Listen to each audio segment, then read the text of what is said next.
Esuli del Popolo della Libertà, diffidenti verso Forza Italia, nostalgici di Alleanza Nazionale e poi centristi che non si trovano più a loro agio in Scelta Civica, che si sono incamminati verso nord, che cercano un'alternativa all'UDC. Eccoli i trevigiani del nuovo centrodestra al suo debutto nella Marca, con la regia dei senatori Maurizio Sacconi e Franco Conte. E nel gioco del chi c'è e chi non c'è, fra i 200 che credono nella proposta di Angelino Alfano, ecco l'ex presidente di Ascopiave Gildo Saltone, l'ex sindaco di San Pietro di Feletto Maria Assunta Botteon, il capogruppo degli Azzurri trevigiani Andrea De Checchi, l'ex consigliere regionale Lucio Pasqualetto, il costituzionalista Luca Antonini e l'ex assessore veneto Vendemiano Sartor, il farmacista Franco Gariboldi Muschietti e l'avvocato Aldo Baruffi. Per tutti i delusi c'è il nuovo centrodestra. Noi ci candidiamo soprattutto a riportare al voto molta parte di questi elettori o a ricondurre a un voto per qualcosa elettori che avevano scelto attraverso Grillo un voto contro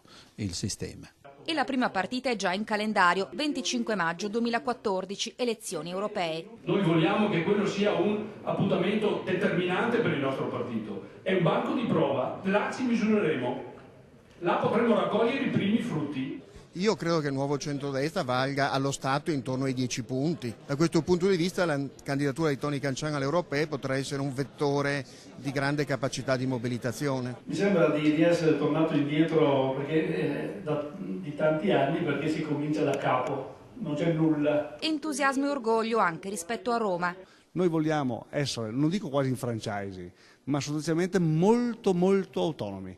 Vogliamo che i nostri cittadini, i nostri amministratori scelgano la classe dirigente. E alle amministrative di primavera il nuovo centrodestra punta a presentarsi in tutti i comuni. Ci credo perché portano avanti i nostri ideali. Io ho fiducia, ma attendiamo di vedere come evolvono le cose, compresa la variazione della legge elettorale. Il futuro è qua, Alfano. Noi confidiamo che questo sia un nuovo centrodestra, ma che sia veramente un nuovo centrodestra.